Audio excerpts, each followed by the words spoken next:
Alors merci pour cette introduction extrêmement extensive.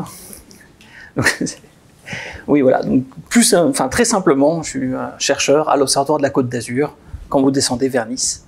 Et effectivement, suite à une demande de Morbi, on va parler un peu de l'eau et d'où est-ce qu'elle vient. Donc, on va dire un contexte astrophysique de l'eau qui, au final, nous semble simple, mais d'où est-ce qu'elle vient cette eau? Donc, on va tout de suite rentrer en matière. Je vous la présente plus. C'est la planète Terre, telle que vous pouvez la voir à partir du moment où vous êtes dans l'espace.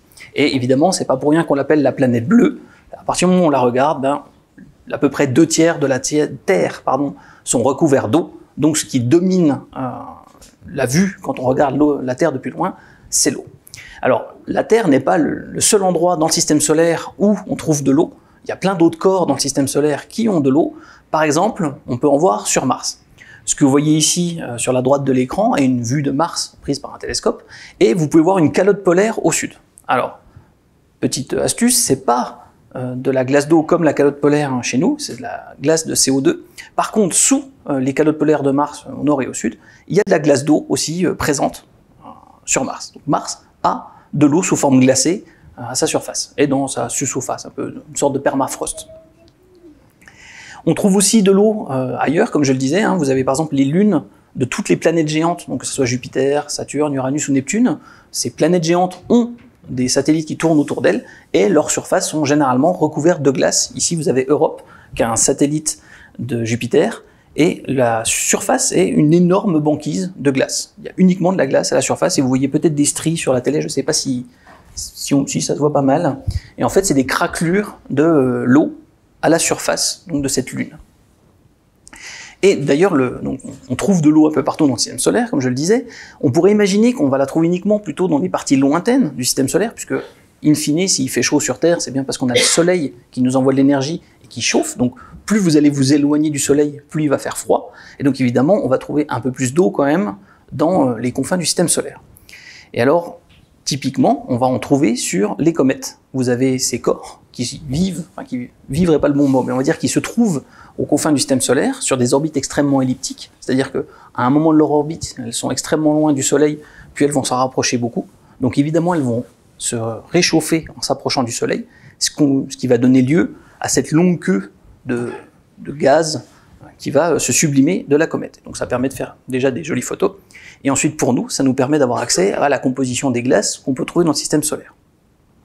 Mais malgré le fait qu'on trouve plus facilement de l'eau dans les confins du système solaire, on peut en trouver à des endroits assez surprenants. Par exemple, Mercure, qui est la planète la plus proche du Soleil, a aussi de l'eau, alors de l'eau solide, de la glace, à sa surface. Alors c'est une grande surprise, il faut savoir que pendant très longtemps, et quand je dis très longtemps, c'est plus de 2000 ans, les gens se sont posés la question de la distance Terre-Soleil.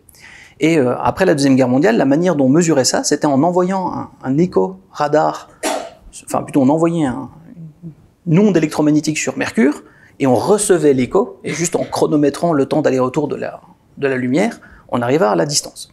Et aux surprises, quelque part, quand les gens ont fait ceci, quand on regardait la manière dont la lumière avait interagi avec la surface de Mercure, les gens se sont rendus compte qu'au niveau du pôle nord de Mercure, la manière dont la lumière revenait après avoir été réfléchie sur la surface, c'est la polarisation, c'est la manière dont le champ électromagnétique vient vers vous. Vous avez sûrement déjà tous acheté des lunettes de soleil polarisées, et ça vous permet de ne pas être ébloui par les reflets sur le sol, c'est parce que la lumière qui arrive du soleil n'est pas polarisée, et elle s'oriente, si vous voulez, elle s'oriente dans une direction privilégiée en arrivant par Terre. Et donc c'est un peu ce qui se passe aussi avec la lumière que nous on envoie sur Mercure. Et donc sur le pôle nord de Mercure, les gens se sont rendus compte que la lumière revenait un peu différemment. Et c'était le fait qu'il y avait de la glace d'eau dans certains cratères de Mercure qui pourtant est beaucoup plus proche du Soleil que nous, simplement parce que ces cratères sont constamment dans l'ombre. Donc ils ne voient jamais le Soleil et évidemment il fait extrêmement froid. Donc on trouve de l'eau partout dans le système solaire, assez proche du Soleil, in fine, jusqu'à ses confins, sur les lunes, sur les planètes, sur les petits corps. Et alors, dans notre cas, ce qui évidemment nous intéresse quelque part, c'est que sur Terre, il y a de l'eau, mais de l'eau sous trois formes, aussi bien la glace que le gaz, que le liquide, et évidemment, ça a permis l'émergence de la vie. Alors, vous savez sûrement que le corps humain est fait en grande partie d'eau. Alors, ça varie un peu au cours de la vie entre les enfants, les adultes et le troisième âge, mais on va dire à peu près 2/3 de notre corps en poids est fait d'eau. Donc si vous pesez 100 kg, ben, vous faites à peu près 65-70 kg d'eau. Donc évidemment, l'eau pour nous, en tant qu'être vivant, est extrêmement importante. Et je parle d'eau, alors évidemment, hein, on a tous, comme le disait Morbi, quand vous ouvrez le robinet, on voit de l'eau, on peut acheter des bouteilles, on sait tous à quoi ça ressemble. Mais je vais m'intéresser à une chose, c'est de quoi est faite l'eau. Donc l'eau, vous avez peut-être déjà entendu, sûrement, c'est H2O. Alors, qu'est-ce que ça veut dire H2O? Ça veut dire que vous avez un atome d'oxygène qui est relié à 2 atomes d'hydrogène. Alors c'est ce qu'on représente en général, les chimistes représentent ça comme ça. Vous avez les atomes qui sont reliés par des petits bâtons, juste pour dire qu'ils vont ensemble, ou vous pouvez le représenter avec des jolies sphères comme ceci. Mais ce qui va m'intéresser un peu ce soir, et ce dont je voudrais vous parler, c'est en fait d'où viennent ces atomes. Parce que dans l'univers, si vous mettez des atomes d'hydrogène à côté d'atomes, donc de l'hydrogène à côté de l'oxygène, naturellement ils vont relativement bien s'assembler et former de l'eau. Mais la question est comment est-ce que ces atomes eux-mêmes sont arrivés. Et pour ça, je vais vous présenter quelque chose que vous avez peut-être déjà vu, on le voit souvent dans les salles de cours, au collège, au lycée, en général dans la salle de physique. Vous avez un tableau comme ça, parfois avec plus de couleurs. Ça s'appelle le tableau périodique des éléments. Alors on ne va pas le regarder dans le détail, il faut juste savoir que chaque case correspond à un élément. Et on va du plus simple, l'hydrogène en haut à gauche, qui a un proton, un électron. Et puis, à chaque fois que vous bougez une case, de gauche à droite, puis ligne par ligne, vous avez des atomes qui sont de plus en plus complexes, avec de plus en plus de protons et de plus en plus de neutrons. Et parce que ce soir, on fait aussi de la physique subatomique. D'accord? Et donc, évidemment, pour faire de l'eau, comme j'ai dit, il nous faut de l'hydrogène, H, et de l'oxygène, O. Facile, il suffit d'avoir 2 éléments parmi la bonne 150aine, enfin 120 en gros, qu'on voit sur le tableau périodique des éléments. Par contre, il y a un problème, c'est qu'à l'origine de l'univers, il n'y avait que ça. Il n'y avait que de l'hydrogène, de l'hélium et du lithium. Alors, le lithium, c'est très bien pour faire des batteries, mais c'est plus dur pour faire de l'eau. Donc, l'univers est né il y a 13,5 milliards d'années, et la seule chose qui a été créée au début de l'univers, c'est ces 3 éléments. Donc, entre le début de l'univers et aujourd'hui, il a dû se passer quelque chose pour créer tous les autres éléments de ce tableau périodique des éléments, qu'on appelle aussi table de Mendeleïev, et c'est donc tout l'objet de ce soir. Donc, va falloir refaire l'histoire de l'univers, 13,5 milliards d'années, comme j'ai dit. Alors, je vais faire un peu comme Coluche, je vais abréger, pour qu'on puisse quand même après aller dîner. Et donc, on va commencer par le début de l'univers avec le Big Bang. Comme vous le savez, on pense que l'univers a commencé par une grosse explosion. Alors, c'était les détracteurs un peu de la théorie qui l'ont appelé comme ça pour s'en moquer. Le nom est resté. Donc, au début, arrive le Big Bang. Et puis, entre le Big Bang, 13,5 milliards d'années, et maintenant, il s'est passé pas mal de choses. Donc au début, tout va très vite, l'univers commence à s'étendre, et au bout de quelques secondes, vous avez la matière qui commence à s'organiser. C'est là où arrivent les briques élémentaires de la matière, les protons, les neutrons, les électrons. Au bout de quelques minutes, apparaissent les atomes dont j'ai parlé. À peu près 3 minutes après le début de l'univers, on a de l'hydrogène, de l'hélium et du lithium. Et pendant ce temps-là, vous avez une soupe d'éléments, quelque part serrés les uns contre les autres, où la lumière ne passe pas. Au bout de 300 000 ans, l'univers est suffisamment dilaté, puisqu'il grandit, pour que la lumière puisse passer à travers les éléments, et c'est la plus vieille lumière qu'on voit dans l'univers, vient de ce moment-là, 300 000 ans après le début des temps. Et puis, tout ce qui se passe, quelque part, depuis ce moment-là, donc il y a 13,5 milliards d'années jusqu'à maintenant, est régi principalement, pour pas dire entièrement, par la gravité. Alors, la gravité, c'est la force qui fait que je suis attiré par terre, que vous tenez sur les chaises et qu'on n'est pas tous collés au plafond. Simplement, la masse, la matière attire la matière. Donc, je vous attire, vous m'attirez, par gravité. Évidemment, comme la Terre est beaucoup plus massive que moi, heureusement, je fais un peu attention, vous tombez pas sur moi, mais vous tombez vers le bas, vers la Terre. Et donc, la matière va s'organiser simplement par gravité au cours du temps. Donc, la matière va s'organiser sous forme de grands filaments. Dans ces grands filaments, vous avez les galaxies qui vont se créer simplement par concentration de matière, donc les étoiles se forment, elles s'organisent sous forme de galaxies, le temps passe, une galaxie, donc ça ressemble à quelque chose comme ceci, et nous sommes dans la Voie lactée, et dans la Voie lactée, évidemment, il y a plein d'étoiles, et nous vivons sur des planètes autour de ces étoiles. Et donc, le carburant de formation des atomes dans l'univers, ce sont ces étoiles, justement.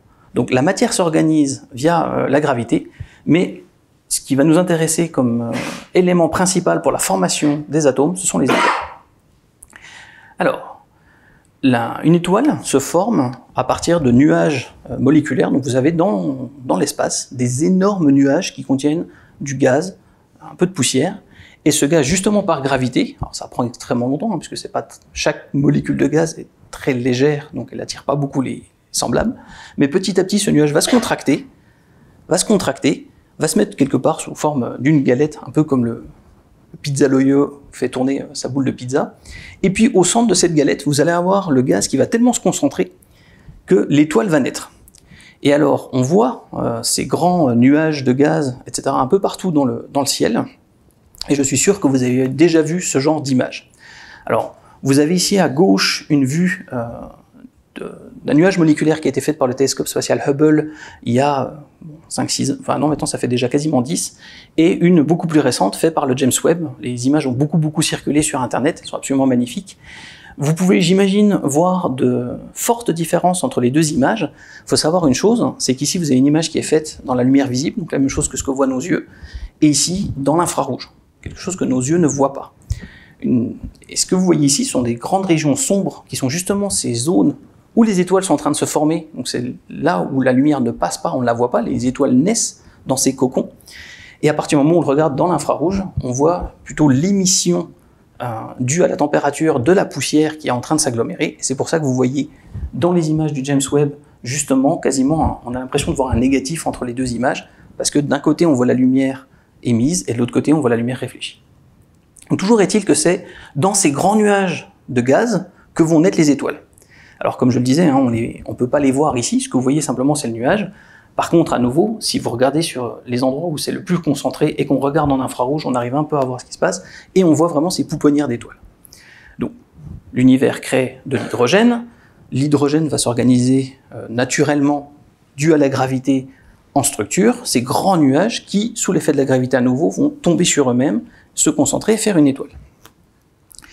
Et à partir du moment où l'étoile est née, donc ce que j'ai dit, le petit nuage, et ça va faire l'étoile va vivre pendant des millions, voire des milliards d'années, suivant le type d'étoile. Par exemple, le Soleil va vivre à peu près 10 milliards d'années, où il ne se passera pas grand-chose. Donc, si vous regardez une étoile pour la plupart de sa vie, du temps de sa vie, ça va simplement être un point quelque part statique dans le ciel, et la seule chose, enfin je dirais, les physiciens stellaires adorent cette partie-là, mais c'est la partie que je trouve un peu ennuyante de la vie de l'étoile, où il ne se passe pas grand-chose.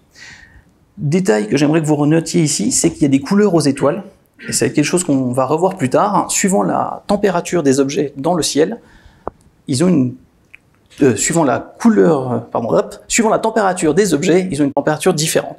Plus un objet est chaud, plus il va être bleu, plus un objet est moins chaud, plus il va aller vers le rouge. C'est l'inverse des robinets. Puisqu'on est sur le cycle de l'eau. Donc, il trouve que c'est vrai que les robinets, c'est rouge pour chaud et bleu pour froid, et sur les étoiles, c'est l'inverse. Une étoile bleue est chaude. Alors, donc, ça, c'est une image typique que vous pouvez faire du ciel à peu près dans n'importe quelle direction. Vous allez voir le ciel couvert d'étoiles, et j'avoue, ça permet aussi de faire des vues absolument phénoménales. On a énormément de chance de voir le ciel. Je ne sais pas ici, si vous voyez bien les étoiles à la Turbie. Moi, j'habite au centre-ville de Nice, et j'avoue, le ciel, on ne le voit pas du tout. Donc, il faut faire attention à toutes nos ressources, que ça soit l'eau, mais aussi le ciel. Petit message au passage. Mais bon, ce qui va m'intéresser ici, donc, comme je disais, c'est qu'est-ce qui va se passer dans cette étoile. Donc l'étoile, évidemment, subit toujours la gravité. Donc vous avez la gravité qui ne va faire que attirer la matière vers la matière. Donc vous allez avoir une tendance de la matière à se concentrer dans l'étoile vers le centre. Et donc les atomes d'hydrogène qui sont dans l'étoile vont être serrés les uns contre les autres. Or, vous avez là quand même l'interaction nucléaire faible qui n'a pas envie de mélanger les atomes, mais la pression va être tellement forte, due à la gravité qui va serrer tous ces atomes d'hydrogène ensemble, qui vont fusionner. Vous avez sûrement déjà entendu parler de ça, des fois on espère faire de l'énergie par fusion, parce qu'effectivement, si vous prenez des atomes d'hydrogène et que vous arrivez à les fusionner, et deviennent, en fait, deux atomes d'hydrogène vont faire un atome d'hélium, non seulement vous avez pris donc, ces deux atomes, vous faites de l'hélium, mais vous avez gagné de l'énergie. Et donc c'est ce qui va se passer avec l'étoile. En fusionnant l'hydrogène, l'étoile va gagner de l'énergie, donc de la température, et comme elle va chauffer, elle va pousser le gaz. Et donc toute la durée de vie d'une étoile est dictée par cet équilibre entre la gravité qui essaye de la ramener en un seul point au centre et la pression du gaz qui contrebalance cette gravité. Et donc, la durée de vie d'une étoile va être dictée par sa capacité, quelque part, à contrer la gravité en faisant de la fusion d'hydrogène en hélium et donc en maintenant une pression du gaz. Mais déjà, si vous suivez ce que je disais sur la formation des éléments pour ensuite arriver in fine à l'eau, l'étoile est un moteur qui va transformer de l'hydrogène en hélium. Et l'étoile ne va pas s'arrêter là, elle va être capable de faire plus justement, c'est ça qui va nous apporter en fait tous les éléments du tableau de Mendeleïev. Alors, au début, donc l'étoile transforme de l'hydrogène en hélium, et puis le temps passe. Au bout d'un moment, le cœur va être suffisamment riche en hélium pour ne plus pouvoir produire pour que l'hydrogène ne puisse plus fusionner, et par étapes successives, les étoiles vont petit à petit créer par fusion, alors d'abord de l'hydrogène dans l'hélium, puis de l'hélium en carbone et compagnie. Donc vous avez tous des cycles comme ça où on va complexifier les atomes. L'étoile va produire en son cœur par couches successives une complexification des atomes, donc de plus en plus créer des atomes avec un nombre de protons élevé. Alors sur le dessin ici, les couches sont pas du tout proportionnelles, hein, mais toujours est-il que ces étoiles vont arriver à créer des atomes jusqu'à l'atome de fer. Donc elles vont réussir à créer toute une diversité à partir du matériel d'origine de l'univers produit par le Big Bang, à peu près tous les atomes donc jusqu'au fer. Ce qui est une bonne nouvelle pour nous, puisqu'à la base on s'intéresse à avoir de l'eau, donc il nous faut de l'hydrogène et de l'oxygène. Maintenant vous voyez que tous ces atomes sont dans le cœur de l'étoile. Et donc la question va être comment est-ce que ces atomes vont sortir de l'étoile pour in fine finir dans 60% de mon corps. Alors, ça va venir de la fin de vie de l'étoile. Donc ici on a une étoile peu massive. Donc comme je disais, peu massive, pas forcément très chaude, plutôt vers le rouge. Donc cette étoile va créer des atomes de plus en plus complexes. Quand son cœur d'hélium sera suffisamment saturé en hélium, il n'y aura plus la possibilité de faire de la fusion d'hydrogène dans le cœur. La fusion va se déplacer dans les couches externes et il y aura plus de volume d'hydrogène pour faire de la fusion. L'étoile va tout d'un coup avoir plus de pression dans son gaz, elle va se dilater. On pense qu'à la fin de sa vie, le Soleil se dilatera jusqu'à atteindre à peu près l'orbite de la Terre. Donc les étoiles gonflent littéralement. Et durant cette étape, donc les couches externes de l'étoile vont être soufflées par la pression et vont créer ce qu'on appelle une nébuleuse planétaire. Donc vous avez vraiment du gaz qui est projeté dans le milieu interstellaire, donc le milieu entre les étoiles. Et une fois arrivé à la formation du fer, la fusion ne peut plus se produire. En fait. Jusqu'à la formation du fer, la fusion génère de l'énergie, ce qui permet à l'étoile de contrebalancer la gravité. Arrive au fer, c'est plus le cas. La fusion ne vous permet pas de produire l'énergie. Et là, du coup, l'étoile, quelque va faire comme un soufflet, redescendre. Donc vous avez éjecté du matériel dans le milieu interstellaire. Et pour les étoiles de faible masse, alors quand je dis faible masse, c'est moins de 8 masses solaires, donc moins que 8 fois le Soleil. L'étoile va finir comme ce qu'on appelle une naine blanche, une petite étoile inerte. Mais par contre, donc, dans toute cette étape de nébuleuse planétaire, vraiment, l'étoile va envoyer du matériel tout autour d'elle. Et accessoirement, c'est ça qui vous donne les images que vous avez sûrement déjà vues dans des revues ou sur Internet, absolument spectaculaires. Là, ce qu'on est en train de voir, c'est la fin de vie d'étoile. Donc, c'est des images très jolies, mais vous avez le résultat d'une étoile en train de souffler ses couches les plus externes autour d'elle. Malheureusement pour nous, pour notre histoire de l'eau, dans ce processus d'éjecter les couches les plus externes, globalement, ce qui est principalement rejeté par l'étoile, c'est du carbone et de l'azote. Alors vous me direz, la vie est principalement faite d'azote, de carbone, d'oxygène et d'hydrogène. Donc on a déjà deux ingrédients de toute la chimie organique, donc de la vie sur Terre. Et pas grand-chose d'autre dans les premiers atomes. Alors, il y a des petites traces d'atomes un peu plus évolués qui sont produits par les chocs que vous avez vus ici dans le gaz qui est éjecté. Le gaz est éjecté et il y a des chocs, hein, c'est toutes les structures qu'on voit là autour de ces étoiles en train de mourir, qui vont permettre la fusion de certains de ces atomes et donc enrichir la composition de l'univers, on va dire. Mais globalement pour nous, toujours pas d'oxygène. Par contre, ce que je vous ai raconté jusqu'à présent, c'était la vie des étoiles de faible masse.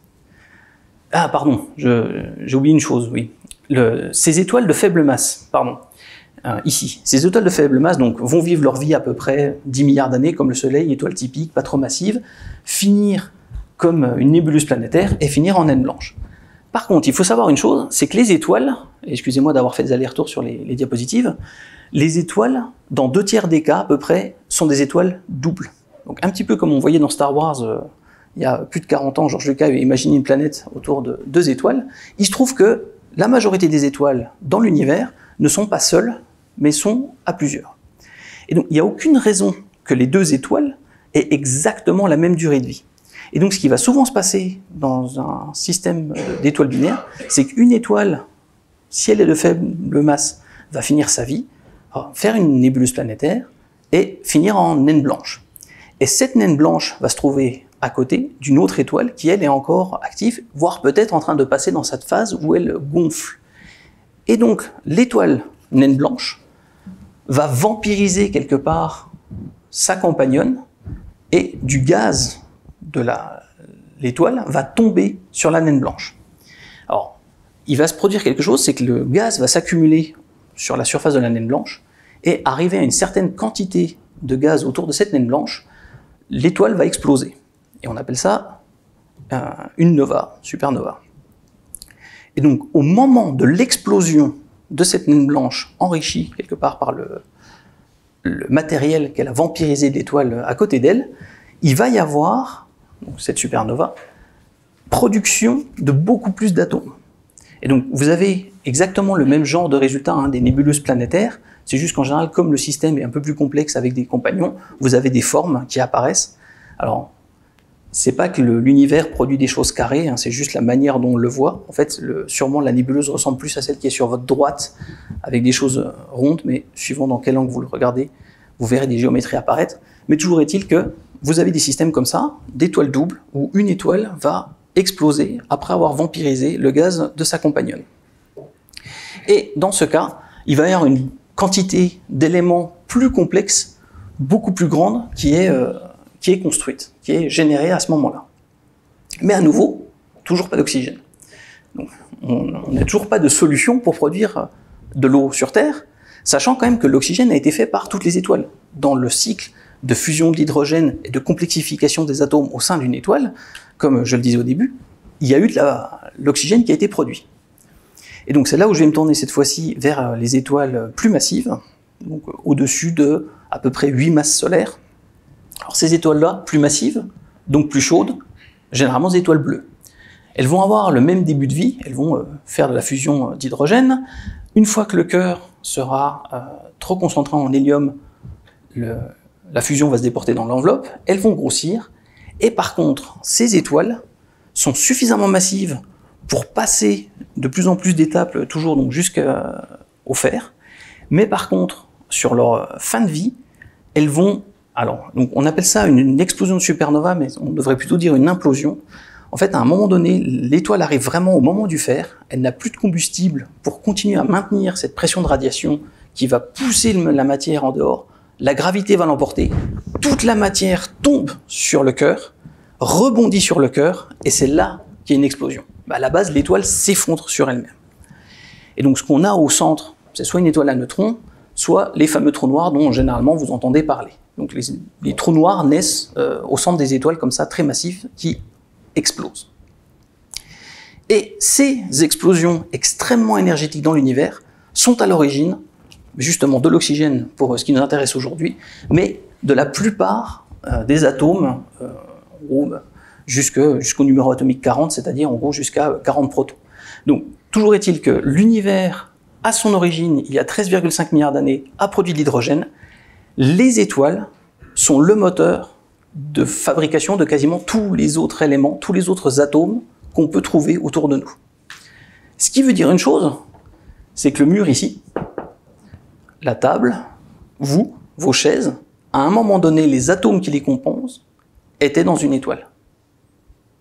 Et accessoirement, l'hydrogène qui nous compose a 13,5 milliards d'années.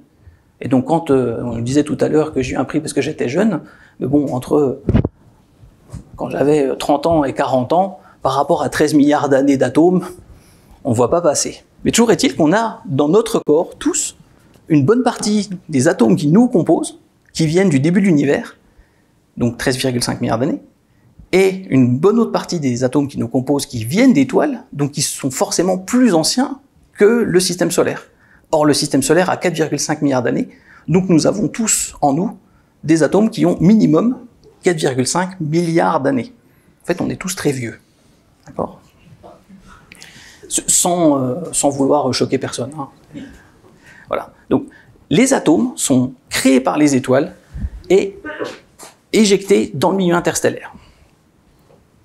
Alors, j'ai utilisé plusieurs fois le terme supernova. Alors, nova, évidemment, c'est du latin, c'est donc nouveau. Et pourquoi on utilise ça? C'est les premières fois où les gens ont vu l'apparition d'étoiles, ils se sont dit, bah, c'est une étoile nouvelle. Alors, il y en a une qui a une importance assez majeure dans l'histoire. C'était en 1572. Donc, il y avait un astronome danois qui avait repéré donc, cette nouvelle étoile. Donc, c'était la Stella Nova. Alors, je pense que c'est trop petit pour vous, mais là, on voit la Nova Stella. Et effectivement, donc 1572, les gens ont vu dans le ciel une nouvelle étoile apparaître, Nova.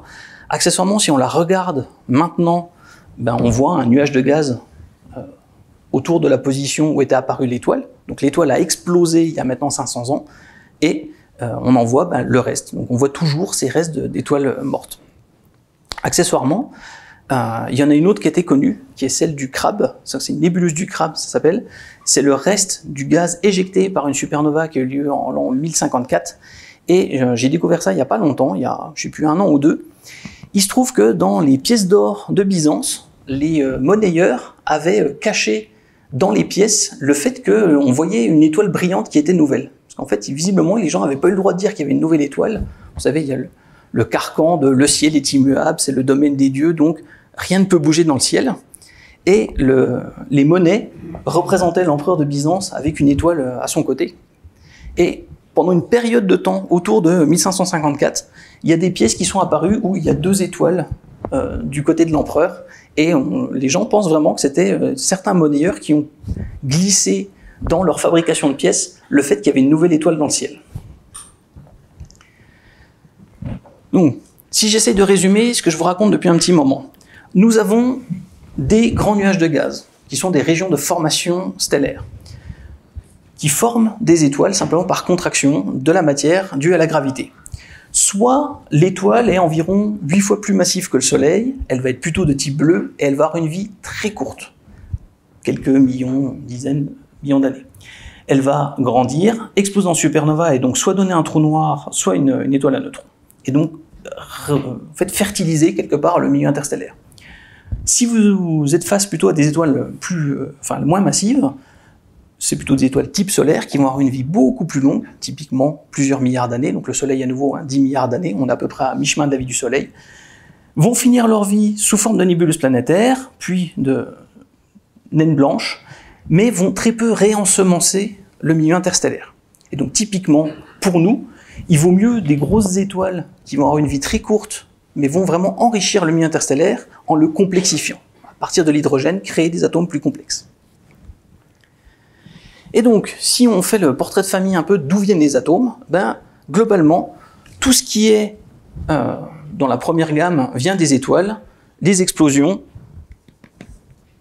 je vais parler plus fort, c'est pas grave, des explosions, et on a seulement une minorité d'atomes qui sont ici, ceux qui se restent en blanc, qui sont faits par l'homme, qui ne se trouvent pas dans la nature. Mais la grande majorité des éléments viennent du Big Bang et des étoiles, que ce soit des étoiles à forte masse ou à faible masse, quand elles, en particulier au moment des explosions de supernova.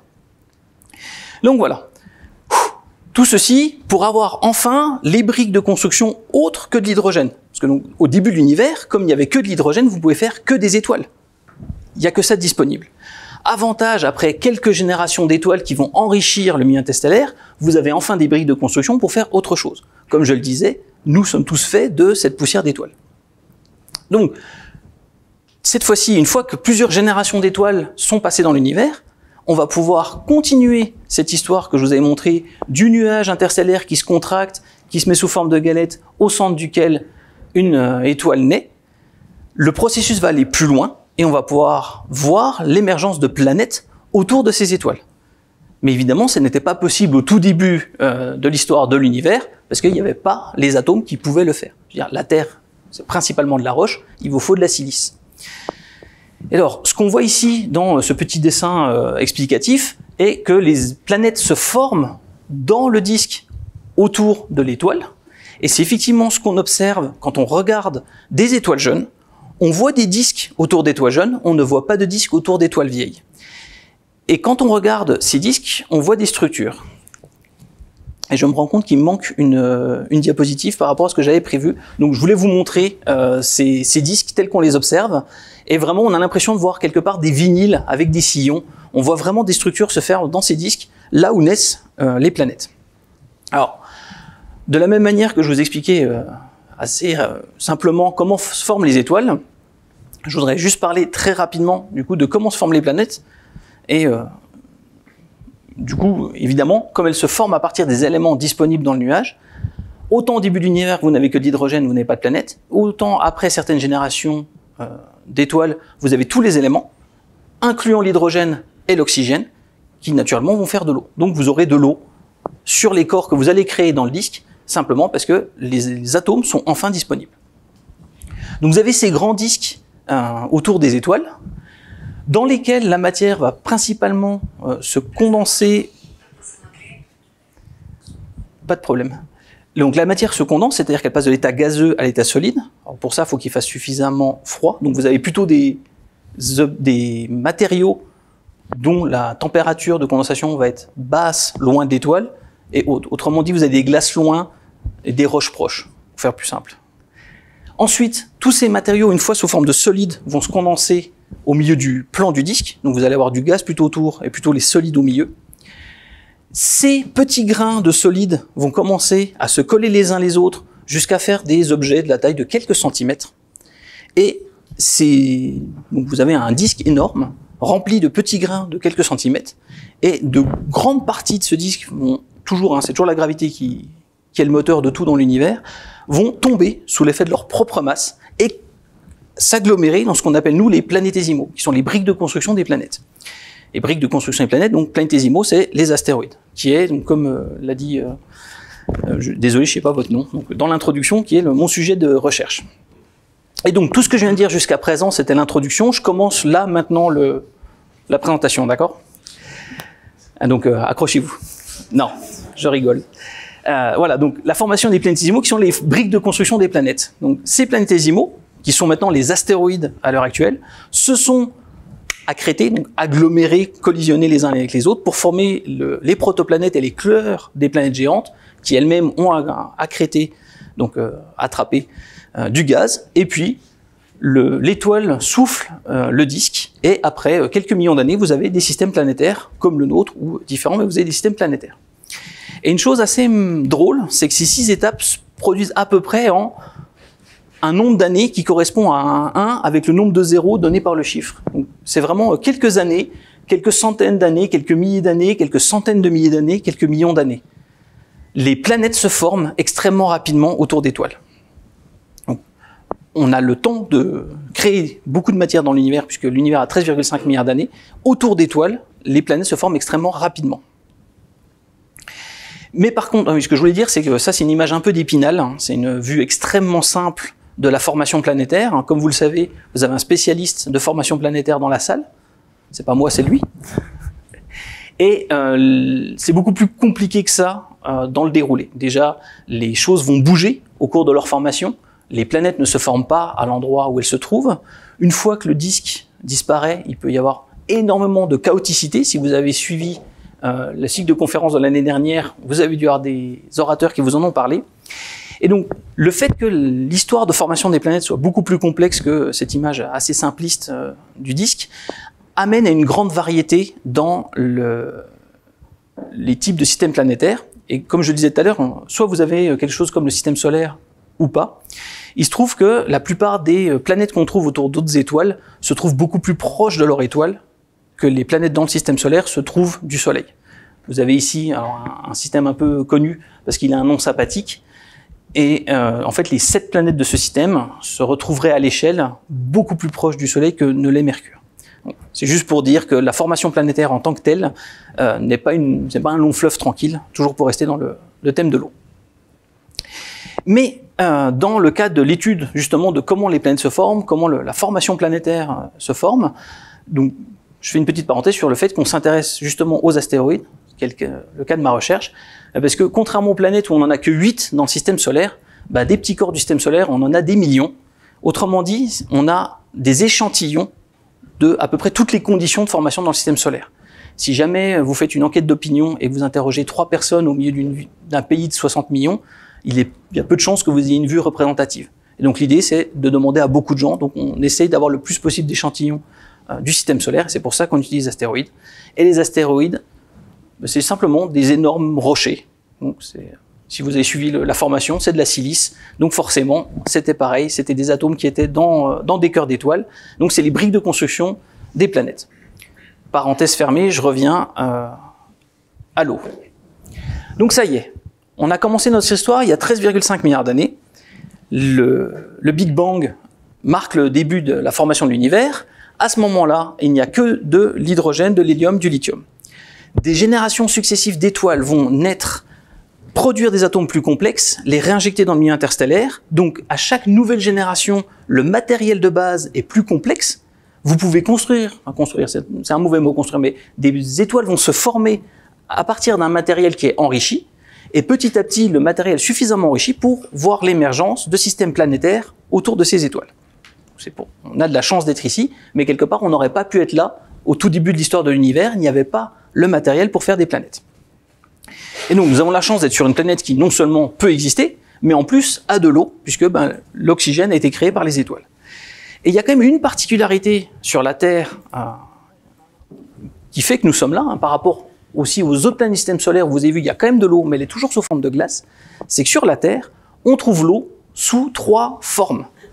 On voit de l'eau sous forme solide, la glace, de l'eau sous forme liquide, ce qu'on appelle communément l'eau, mais aussi sous forme gazeuse. Donc, transparente, on la voit pas. J'émets de la vapeur d'eau et elle est transparente. Mais le fait qu'il y ait ces 3 formes de l'eau est pas du tout anodin. Donc la vie aurait pas pu enfin en tout cas de ce qu'on comprend de la vie, elle ne se serait pas créée dans de l'eau solide, mais l'eau liquide a permis son émergence. Et je vais finir en fait juste par un peu d'explication sur le pourquoi la Terre a cette chance d'avoir les 3 formes de l'eau. Alors vous avez ici une vue un peu au thermomètre des différentes planètes du système solaire. Donc de la plus chaude à la plus froide. Et si on regarde ce petit diagramme, ça paraît à peu près logique. Plus vous êtes proche du Soleil, plus il fait chaud. Plus vous êtes loin du Soleil, plus il fait froid. Mais il y a quand même quelque chose d'un peu étrange. Est-ce que vous vous rappelez l'ordre des planètes dans le système solaire? Interrogation surprise. Mercure, Vénus, Terre, Mars, Jupiter, Saturne, Uranus, Neptune. Sans faute. Magnifique. Là, il y a quand même un problème. C'est pas la plus proche du Soleil qui est la plus chaude. Mercure est beaucoup plus proche du Soleil que n'est Vénus. Et pourtant, Vénus est plus chaude. Et il se trouve que Vénus est beaucoup plus chaude que Mercure à cause de l'effet de serre. Et donc, l'effet de serre, on en entend parler. Accessoirement, l'effet de serre, heureusement qu'il existe sur Terre, parce que si on regarde simplement la quantité d'énergie que le Soleil nous envoie, la température moyenne de la Terre devrait être à peu près de moins 6 degrés. Donc, le fait qu'il y ait un peu d'effet de serre sur Terre permet à la température moyenne sur Terre d'être au-dessus de 0 degré, donc permet à de l'eau d'être sous forme liquide. Donc l'effet de serre en tant qu'effet tout seul est très bien. Le problème, c'est s'il est trop fort, vous chauffez trop, et c'est le cas sur Vénus, il fait 500 degrés constamment à la surface, évidemment, ce n'est pas un lieu que je recommande pour passer ses vacances. Donc l'effet de serre, qu'est-ce qui se passe? Vous avez évidemment donc le Soleil qui va chauffer sur Terre, et donc il va aussi bien chauffer les particules dans l'atmosphère que la surface. Et tout au début, quand on parlait des étoiles, j'avais dit plus on est chaud, plus on est bleu, moins on est chaud, plus on va vers le rouge. Donc il faut savoir que le Soleil est extrêmement chaud, 5700 Kelvin, donc en degrés ça fait dans les 5500. Nous, on est évidemment beaucoup moins chaud, en gros on a une température autour de 30 degrés sur la peau. Donc si le Soleil, en étant aussi chaud, émet la plupart de sa lumière dans le visible, bien pour ça qu'on le voit avec nos yeux, c'est parce que c'est les longueurs d'onde du visible. Nous, étant beaucoup moins chauds, nous émettons la plupart de notre lumière dans l'infrarouge. Vous avez sûrement déjà vu des images où les gens se prennent en photo avec des caméras infrarouges, et en fait on voit la distribution de température sur les gens. S'ils tiennent un mug avec un café, ben, le mug est très brillant, etc. Donc pourquoi l'effet de serre existe? C'est parce que la plupart du rayonnement de l'étoile arrive dans le visible. Donc là, je vous ai mis un petit diagramme qui montre la manière dont l'atmosphère laisse passer la lumière ou pas. Donc la partie visible est relativement transparente, donc la lumière passe facilement. Par contre, ça fait chauffer les surfaces, ça fait chauffer les molécules de l'atmosphère qui vont réémettre de la lumière, mais beaucoup plus dans le rouge, dans l'infrarouge, là où l'atmosphère n'est pas transparente. Donc cette lumière qui est émise par effet thermique reste capturée par l'atmosphère, puisque l'atmosphère ne la laisse pas passer. Donc vous avez une source de chaleur par lumière visible, et que vous ne pouvez pas complètement reperdre à cause du fait que vous la remettez à une autre longueur d'onde où l'atmosphère la recapture automatiquement. Et donc comme elle la recapture, elle rechauffe, et comme elle chauffe, elle en réémet, et elle la recapture. Et donc le problème de l'effet de serre ici est là. C'est que si on continue quelque part de polluer et de relâcher dans l'atmosphère des gaz à effet de serre, il y a un risque très fort que l'effet de serre devienne si important que la Terre ne soit plus du tout un endroit hospitalier. Et donc on a la chance d'être sur une planète qui, mine de rien, a nécessité quelque part 13,7 milliards d'années de travail pour aller d'hydrogène jusqu'à des atomes complexes pour permettre à des étoiles de se créer avec, autour de ces étoiles, un cortège de planètes. On a la chance d'être à peu près à la bonne distance de notre étoile pour avoir la bonne gamme de température. Au passage, si vous entendez parler des fois dans la presse de planètes habitables, des fois on voit la NASA a découvert une planète habitable.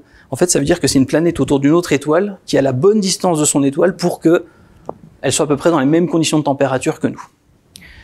Donc voilà, je voulais quand même reparler un tout petit peu de l'effet de serre, parce qu'effectivement, pour l'eau, cette eau qui a mis donc 13,7 milliards d'années pour venir jusqu'à nous, pour qu'on ait la chance de l'avoir sous ces trois formes à la surface de la planète, eh bien, il faut des bonnes conditions, et donc il faut faire attention à ce qu'on fait pour ne pas avoir un problème avec l'effet de serre. Et je vais finir avec cette planche que j'ai trouvée. Alors, je suis désolé, hein, quand j'ai cherché les illustrations, des fois j'en ai trouvé en français, d'autres fois en anglais. Si celle qui était en anglais était vraiment plus jolie que celle en français, ben j'ai quand même choisi celle en anglais.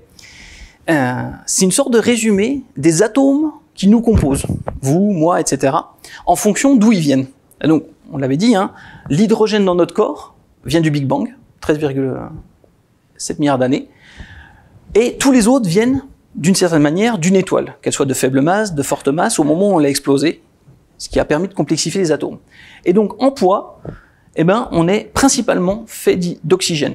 Parce qu'évidemment, hein, si les 2/3 de notre corps sont faits d'eau, et que de l'eau c'est de l'oxygène avec un tout petit peu d'hydrogène, parce que l'hydrogène est beaucoup plus léger, le gros de notre poids, c'est des atomes d'oxygène, et ces atomes d'oxygène, ils sont faits dans des étoiles en train d'exploser.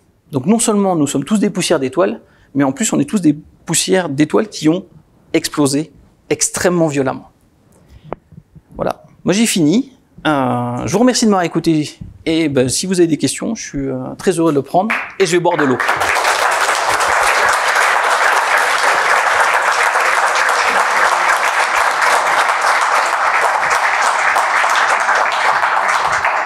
De l'eau.